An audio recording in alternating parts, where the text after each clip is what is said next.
Hello, everyone. It's a long overdue presentation since last year. Thanks for making it. Thanks for coming from Holland, if I noticed correctly.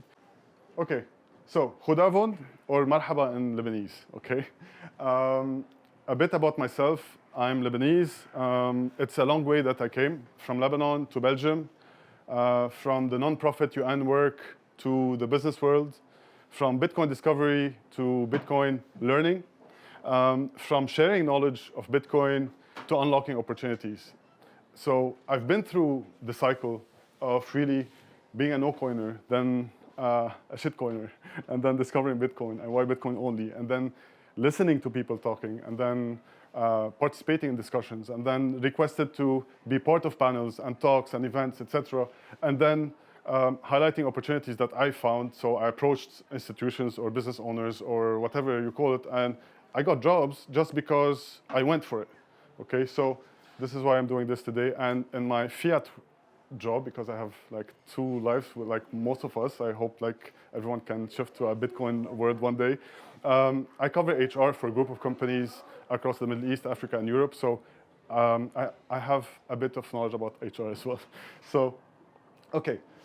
Now, the sectors, this is the first point. The sectors involving Bitcoin, most of you you come from the service industry. Most of you, we have a couple in manufacturing, no from agriculture, and some from the public sector based on the survey.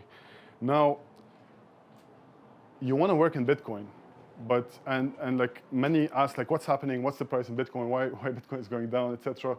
As much as we're Bitcoiners and maxis, rationalists, whatever you want to call it, we're part of a free market. We're part of a global economy, right? The global economy is slowing down. Talent markets today, unemployment is increasing almost everywhere. The same is in Bitcoin. And Bitcoin, we say we're still very early, but the same applies. Like, all of you want to work in Bitcoin, but how many job opportunities can you find? So the supply and demand is really not proportional at all. So keep that in mind. We're gonna give you the tools required. It's up to you to do your own work, of course, but it's not impossible. But you need to be realistic that we're still very early in a economic situation where the unemployment is also increasing. Now, I've had a couple of conversations in previous meetups where everyone wants to work in Bitcoin coming from different industries. Some industries are like, if you're a Bitcoiner, you're ashamed of having worked or being working in that industry. It's fine. I mean, it's normal. The thing is, when you're thinking of a career, and now it's not only for Bitcoin, it's for everything. If you want to work in something, you need to be realistic. And by being realistic, is like, it's good to be ambitious, but if I want to, for example, my friend is a business owner, if he has clothing stores in Lebanon, etc., that could be a nice idea for me to own shops, but I don't have the skill set to run a business in that industry. So I need to be realistic. We need to be realistic, like career-wise. Before we mentioned that there are different sectors, and we're going to go through the Bitcoin ecosystem. There's a lot of, how do you say in English and French, like débouchés, or like opportunities in the Bitcoin world, because any industry, like you mentioned, like everything is services. All services can relate directly or indirectly to Bitcoin, right? So, and from education, all of you are interested in education. This is the pillar, this is the foundation of Bitcoin, and this is the foundation of your career in Bitcoin. But you need to know what you're good at. If you're an electrician, that's clear that you have more advantages to find something in energy and mining than, let's say, writing books or translating content. If you're good in, I don't know, legislation, compliance, etc., we might be really bad at sales, for example, right? So this is something to keep in mind. Just you need to evaluate yourself. Do your self-evaluation. Put down, and today with ChatGPT, it's super easy to do these really advanced things that we used to pay companies to do. Just go ask it to act as a HR consultant or like a career developer or a business psychologist to assess your key skills and what you're really strong in. So that would be very helpful. Bitcoin CV. So there is the mistake that a lot do in non-Bitcoin jobs, that when they want to work, they use the same CV to apply everywhere. Okay? You're not doing a bad thing, but you're not doing the best thing. When applying to a job, you need to read what's the job ad is about. If it's about, let's say, for example, it's about customer service. Okay, you're coming from sales, makes sense to apply. Try to adapt your CV, adapt it to the job ad. Okay, you're not lying, you're coming from sales, but tailor it in a way where the keywords of customer service is in that CV, for example. That's already, you're gonna be picked up through different screenings on systems, HR departments, etc. Like for me, when I receive a CV, like I look at keywords instantly. Every CV takes me, for example, maximum 15 seconds. If I don't see key things, unfortunately, they're out. And when I have hundreds and thousands of CVs, it's not like I can't do much. And today, with AI and automation, no human will be seeing your CV, unfortunately. That would make it more difficult. So I advise you to do that. Keep it simple. Like, really, I know, like, we want to really show off about our career, etc. Like, keep it simple, especially when applying to a Bitcoin company. Every Bitcoin, if you want to apply to a Bitcoin, a pure company, let's call it, they believe in Bitcoin ethos. If you believe in Bitcoin ethos, you believe in like core proof of work, right? It's proof of work. It's not like the marketing behind it. So really keep it simple, keep it minimalistic. No need for like pictures, big fonts, etc. No, keep it simple, and that would work. Relevant job, we went through it, and skill sets. Today, there is no university that is, I mean, in Salvador, there are a few, like 12 or 13 schools that are doing some Bitcoin programs, but there are no universities specialized in Bitcoin only. Like from Princeton, you have like the cryptocurrency and blockchain stuff, but you don't have some degree. Now, what Bitcoiners in general and Bitcoin company in specific look for are skill sets. Skills. Why you, not anyone else? And each one of us has specific skills, and those are the strengths I was talking about as well. So put that in the CV. And at last, just like back in the day, some fresh graduates after a couple of years of working, they keep, for example, like extracurricular or like pre-graduation section of projects they've worked or summer jobs they've done, that to show that they've done something. Why did I do that? We did that to gain some credibility for the eye of the person screening the CV. The same applies for Bitcoin. If you contributed to, you're part of meetups, that's already something. If you're contributing to translating books, that's really something. If you're coming up with your own podcast, for example, that's even better. If you were on a podcast invitee, that's even better. So all those, please, there are empty chairs. So all those are relevant. I would advise you put it in a small section at the end. And if you took some courses, etc., even if it's like cryptocurrency, Princeton, which I took at the beginning. I'm not saying it's a bad one, but I had to start somewhere. Put it. I mean, at least it's all about credibility, right? Okay. Now, power of social media. If I remember, 97% agreed that social media's power is important to apply for a job. 3% or a bit more said not really. I've had interesting one conversation before here in Antwerp in a meetup saying that, yeah, I'm not on Twitter because it's for my privacy, etc. I understand. We're all in this together somehow. But today, how does the Bitcoin job screening work? First off, there aren't many companies around the world that are Bitcoin-only companies. Okay, so most of them are on a specific continent, and they don't have enough representatives around the world. So they can't call a university to check if someone knows about Bitcoin. They can't call someone. They can't call any entity, etc. What they can do is to go online and see your activity online. Okay, that's important. Now, if you have privacy concerns, use a pseudonym. Don't put any name, just put digits, etc., and refer to it in that CV where no one knows, but at least they would know, like, there's consistency, and we're going to talk about brand, personal branding, etc. It's all about, like, sticking to, I mean, every company is looking for loyal employees, right? You don't want an employee who's selling you an idea at work and then going against the idea outside work. So this is why social media has a power. I'm not saying it's perfect, but like, for me, it helped me. Thanks to social media, I got job opportunities. And thanks to social media, I helped vet other shitcoiners not to get job opportunities as well. So different entities ask me like, yeah, this person is in X country in the Arab world. Do you know if he's like a Bitcoin maxi, etc.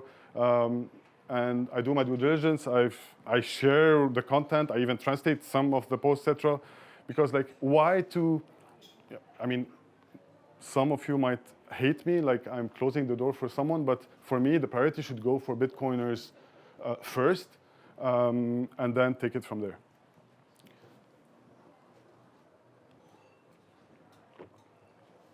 Networking. The more people you know, the more opportunities you get, okay? The more doors you have to knock on. Now, not all doors will open for you. Who cares? What do you have to lose to knock on a door, right? So, where to network first? You have in the physical world where you have conferences, you have job fairs. Now it's booming for the industry. You have meetups as well. And through these gatherings, don't be shy of standing out. Just like shake a hand, say your name, ask for the name of the people, and this is what counts. Like if you're gonna be conservative, you're right, but if you have in mind to open doors or like to have a door for something, like now, like I haven't been to Holland in a couple of years, and now I'm looking forward to the September, I forgot the Snowrunner or the second annual anniversary to go there. Just like it can be a social benefit, not only work related, okay? So this is something that's really a must. Now online you have plenty of platforms that are popping. Now you have events like a couple of years back, you had 1 or 2 events only in the world. Now there you have events happening every now and then on every continent, still not in the Middle East, but at least nearby. Networking tips. Now it's all like if you have sales people here, like the body language is like 70% of the job, okay? If you are, let's say, conservative or shy, or you don't want to network, introvert in somehow, it's totally normal, but you need to know that that would affect your chances, okay? So you go to a conference, I should have asked this question. How many of you, when you're going to networking event, gather with your friends only, and how many go and network with the new people, right? The majority would go with the people they know. This is the nature of humans that are social creatures. Whereas like in order to really, and if you believe in, I'm not talking only about jobs here. If you believe in Bitcoin adoption, hyper-Bitcoinization, etc., is networking, a network effect, okay? So if you know what network effect is, this is what it does. If you don't, look up what network effect is, and it does it. And it started on Bitcoin Talks, by the way. So if you're like, and this is where to network online, you have like platforms like Bitcoin Talks and Reddit. This is how Satoshi started. Satoshi, I mean, maybe he was talking to someone, or she was talking to someone, or they were talking to someone, but clearly they were using the form. I mean, hell, he created bitcointalk.org or .net in 2008 even, or 2009, I forgot. So online is really powerful, okay? So I highly, highly recommend that. Other networking tips, there are, like, we need to work on our memory. I try to memorize names. If I don't memorize names, I memorize conversations I've had with some of you, etc. It helps when networking, okay? The first time I met many of you, I had the reflex of like, you know what, are you on Twitter? Let's catch up on Twitter. And then I got home and like, you don't know which handle is which name and like the faces. But it's still better than nothing. And now you meetup after meetup. Oh, I'm Rolfie from Holland, etc.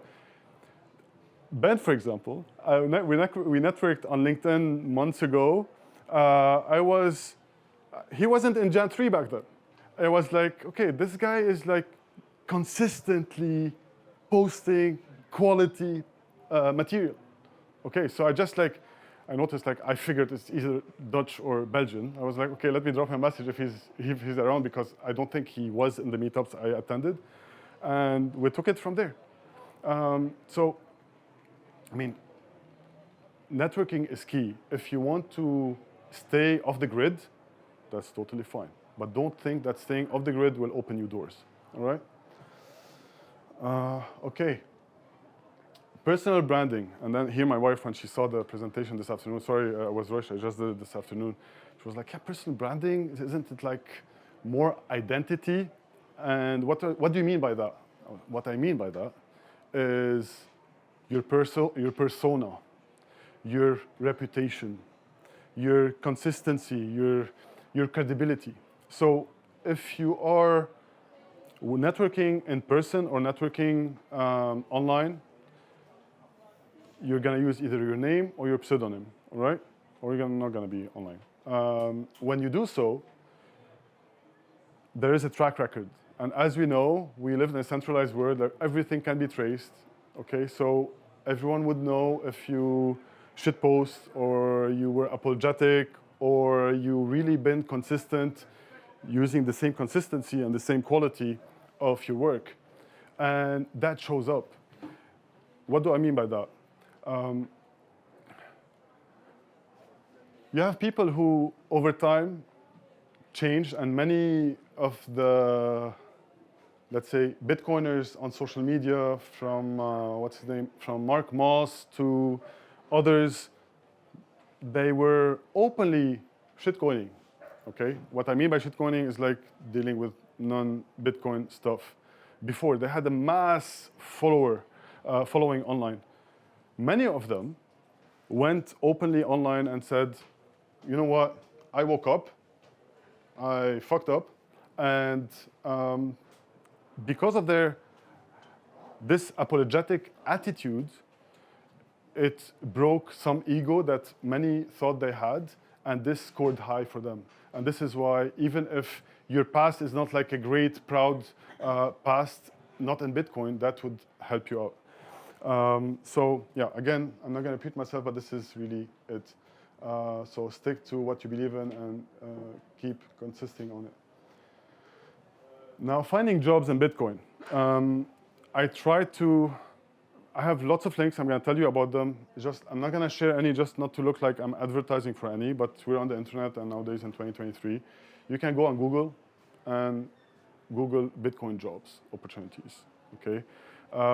One tool that would be very helpful, I mean, it might junk your emails, but you can create a job alert on Google under your Gmail with keywords. So you put the keywords you want, and every time there is a job opportunity in the world, you can filter down and narrow it down by continent to get an email when a job post has opened for those keywords, right? Like, for example, my brother was looking for a job in Dubai a couple of years back, and it was pretty exact. The moment a post goes online, you get an alert on your phone.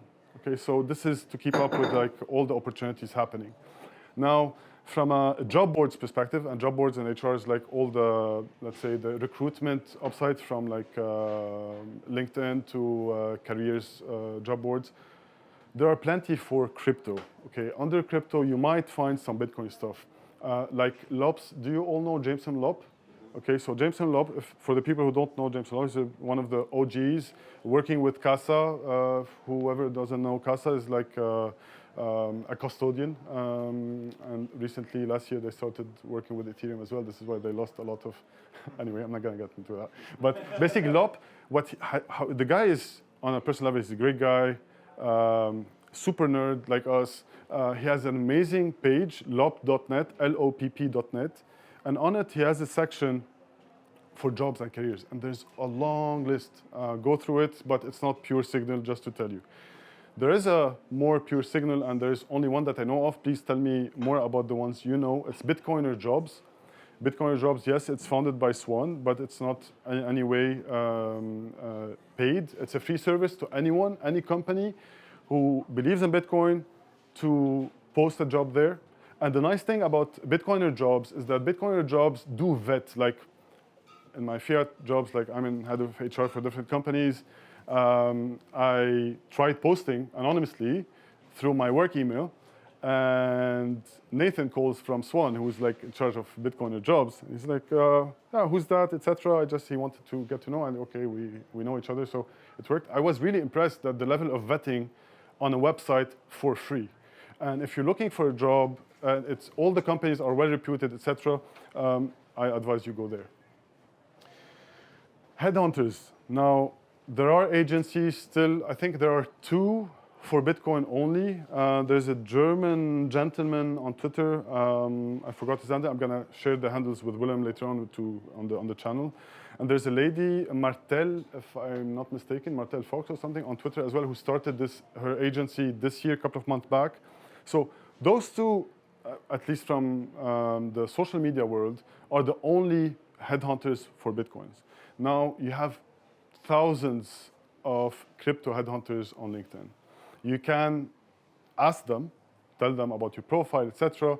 But it's not like, I've tried it myself. It's not really the best thing because they want to go with the big casinos. And one thing is like Bitcoin companies don't really work with headhunters. This is what, from my external view, just because they headhunt themselves and they scout, and you can reach out to them even if they weren't scouting and open doors. And that would be also beneficial for you. Word of mouth and social media. I know from Samson to Relay to Corey from Swan, every time there is an opening, or if someone leaves, you know on the social media. And if you see that someone is leaving a company, what does it mean? Okay, someone's leaving a company, they need to be replaced, okay? So at least if they have someone in mind, reach out. And today everything is open, especially in the Bitcoin community. Everyone knows everyone. So just drop a direct message. You have nothing to lose, believe me. Nothing to lose. Nothing to lose, okay? So, and yeah, I'm gonna get back to one thing that I missed, I think. Okay, here. Now, if you're applying, what's the process? It's a very normal process. The only different thing is the Bitcoin story. Most of the Bitcoin companies ask for a Bitcoin story either in the application, when you're submitting the application, or in the interview. And you might have a Bitcoin story, and like someone had told me once, like, yeah, but I don't have a Bitcoin story. Like, my wife is a Bitcoiner. I was like, okay, this is already a Bitcoin story. Like anything can be a Bitcoin story. The purpose, what's the purpose of asking? It's just like to see how personalized you can be, okay? Follow up. The only thing in capital in this presentation. Follow up, ladies and gents. Really follow up. Don't be scared. Like, really. Like, again, you're gonna knock on the door. If they don't open once, okay, don't knock on the door the same day again, or like a week, or like wait a couple of months and try again. I mean, it worked for me, so that's really something to take into consideration. And the last part, this is the essence, in my opinion. How to create your own opportunities. Again, look at your strength. Like, I know, William, you're into education, for example. The first time I saw when I was like, man, do you have like content in Dutch? He was like, yeah, of course. I was like, please, just think of the opportunities you can contribute in the Dutch content. Now Boris is like translating the Saif's new book, The Principles of Economics. That's amazing, man. So now, and we face this in the Arab world, and we're still facing it. Most of the content is in English, right? And translation is in a big part of it. It might be boring, but believe me, if you want to learn, like for me, I was losing my Arabic because I'm French educated. Anyway, so Arabic wasn't my strength. I speak Arabic fluently, I write and read. But like talking Bitcoin, like teaching Bitcoin in Arabic, it was a tough one until I had to reread the Bitcoin standard in Arabic. That was a learning curve. So if you're considering contributing and learning at the same time, I think translation is a great door to start with. Now, I don't know, but we had plenty of sectors, and most of the sectors you selected, from art to education to grassroots, you covered all the sectors. So the sector you're interested in, at least you should have some insight, a strong insight, or you have an experience. And I think the average age is not very young, which is very good for this, that you're experienced, you're seasoned in life, you're seasoned in what you do throughout a passion or a professional work. Now, if you worked with the public sector, because like part of you work with the public sector, that doesn't mean you can't identify strengths and opportunities. Now, what I did is back in 2019. Does any of you know Clubhouse? Okay, Clubhouse is an old Twitter Spaces kind of two-way channel platform. Went on Clubhouse. I also cover IT, part of my work, so HR and IT. So I was like, we're looking to also to investing, looking to diversify our projects, our portfolio, and we're interested in tech. We're like looking for startups, etc. Like the moment I went on Clubhouse, I discovered there are plenty of Bitcoiners meeting up online. And that's way before the Cafe Bitcoin and the stuff we know that it's happening every day, or the toxic hour. After like attending sessions in English, we started participating in sessions in English. And back then, Swan had a club called Cafe Bitcoin. This is how Cafe Bitcoin started on Twitter Spaces. I had no clue that Swan was behind the Cafe Bitcoin. And I was like, okay, this is really gaining traction. And I started noticing there are plenty of Arabic session happening about like trading and Binance and etc. So I messaged Becky van Bitcoin, who's like the marketing head in Swan.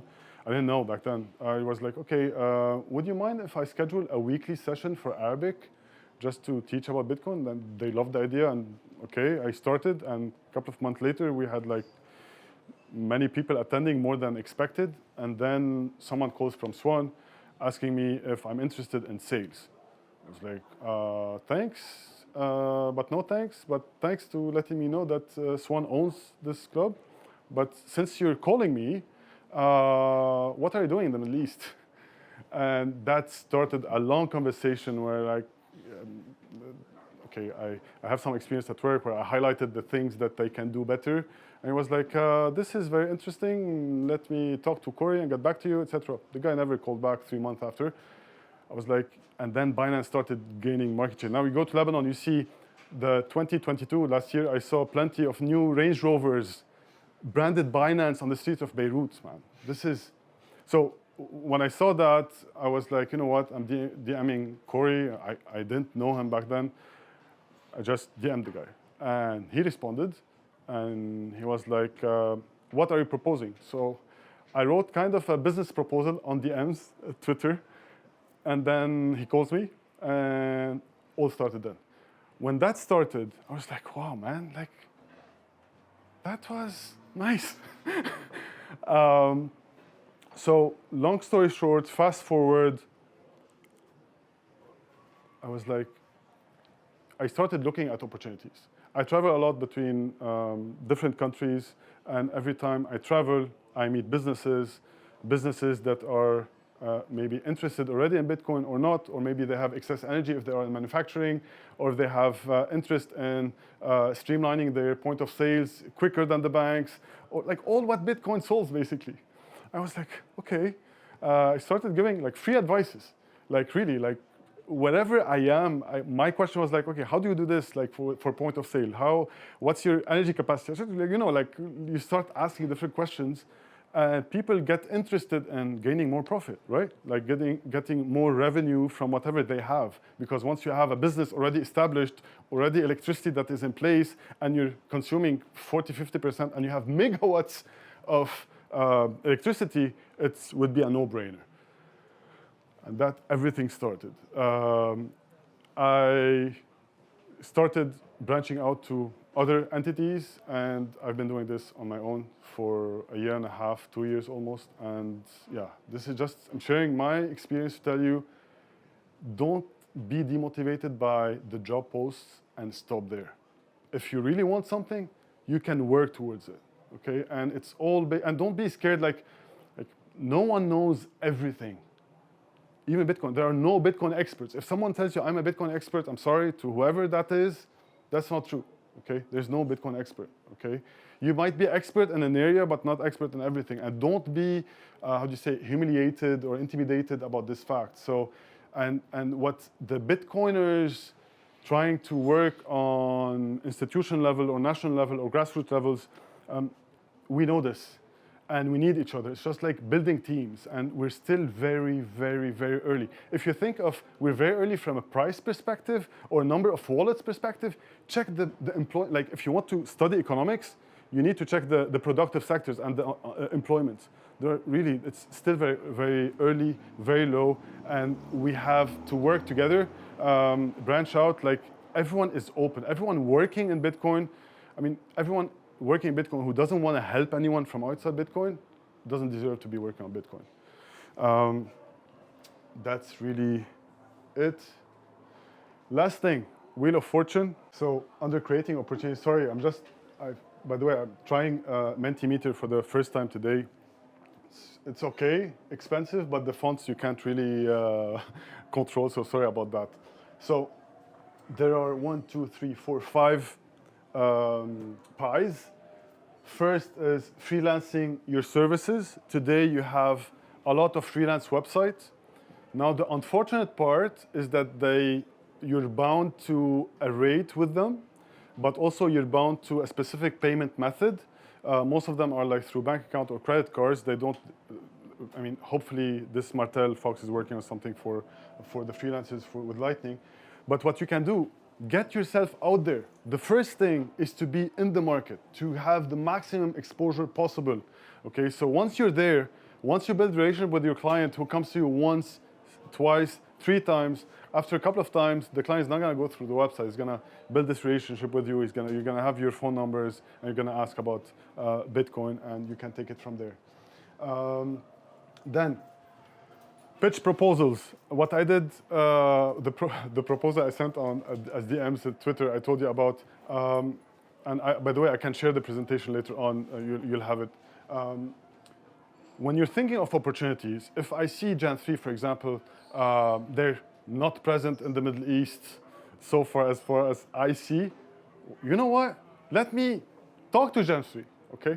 So if I find something with Swan, let me go to Swan. If I find something with Relay, let's go to Relay. Talk to them. Like, by the way, they've responded to me even if I wasn't looking for a job, just like to check, because I like to check, like, is it like just like a buffer kind of automated posting? They do that. And by the way, I know from different companies, the handles you see, they're not always run by the same people under the names, just to make sure that there's this engagement. But there's nothing that is not read, or there's nothing that is deleted, okay? So that don't let anything demotivate you. Solve problems is in red backwards. So solve problems. When you're writing a proposal or you're trying to open an opportunity, think already what's your added value? What are you trying to solve here? Because most likely 99.999% they've thought about it before you came along. But what they might have missed if they thought of the opportunity you're trying to open. Okay, cool. If let's say you're gonna say, and this is how I look at things, I look at things from a standpoint where I'm not the smartest in the room, I'm the most stupid in the room. But being the most stupid in the room, what can I do to get a chance? Now, if companies know already about my proposal and they haven't done about it anything, they must have a reason, okay? One of the main reasons that I face personally in different countries for my non-Bitcoin jobs, like, we stop projects just because we don't have anyone to lead this project. We don't have enough resources. And to find resources nowadays is very tough. And to find resources that know what they're talking about is even more difficult. So if you're approaching them with an opportunity and showing them that you know what you're talking about, solving their problem, you'll get a chance. So I'm gonna spin it just to be able to read. Okay, so reputation first, money second. Try to offer free advice, engage in conversations. And if it's not for you, maybe for someone you know. If you're not looking for work, maybe someone else is looking for work. Through networking, you'll know that someone is looking for work and you can help someone else. And this is how we help each other. And last, I shouldn't have spun it, but okay, pitch. And I think that's sorry. Contribute to Bitcoin. Yeah, contributing to Bitcoin. Sorry for the camera. This is what everyone is going to respect you for, okay? If you're doing something for Bitcoin, even if you're talking to your neighbor, that's contribution to Bitcoin. Don't think contributing, you need to be a Bitcoin core developer to contribute on Bitcoin, okay? Don't think like that. It's a shame, even though we're losing developers like that, but basically, do it and doors will open for you. I'm on Nostr, please. This is not for Lightning donations, it's for Nostr connection. So if you're on Nostr, scan me and I'll be glad to follow you back. Just drop me a message because we don't know who's who. Feel free to reach if you have any questions about CVs. If you want to really work on a CV, I can go through it together with you. If you want to prepare for an interview, I'm free to and available to do so. And that's it. Any questions? No? Okay, that's cool. I'd like to ask Sure. one question. What's your main role at Swan? Okay. Main role, head of MENA strategy. It's like basically heading the Middle East and North Africa or Africa strategy, like how to strategizing mainly. How to open to the market, what are the key milestones, drawing the roadmap there, etc. Like there was an interesting take that I didn't know that was interesting is like how women perceive money in the Middle East or investing. When you're talking about high net worth individuals, you have plenty of women that are really high net worth individuals in the Arab world, everywhere. But like in the Arab world, they're not that liberal. They don't talk online about it. So that was quite interesting. What I do, and for me, the interesting part, yes, for me, like contributing to Swan is contributing to strategizing from a corporate perspective, which I already do with my non-Bitcoin role. But the interesting part was working with these business owners how to utilize Bitcoin. And that's, for me, the opportunities. And what I'm earning from that is more than what I'm earning from Swan. So yeah, this is what drives me. It's nice to work in Rolls-Royce. If you're in the car industry, this is what Gen 3 and Swan are today. I get it. And everybody, yeah, I work with Swan. But like, okay, but like, you have today more than, I think you have 23 or 25 publicly listed companies in the US that have Bitcoin on their balance sheets. That's huge. That's big companies looking for Bitcoiners, okay? You have a lot of non-public companies that want to learn about Bitcoin. This Philly steak sandwich in Antwerp happened to be, by coincidence, a Lebanese guy. He's into IT, and he was like, what do you do? I explained, he was like, oh, like Bitcoin, yeah, I would like to set it up to gain more traction. I was like, yeah, if you set it, I have this meetup happening there if you want. So anyway, of course, if there's a consensus. But that's it. Thank you for your time. And I hope you open opportunities. Thank you.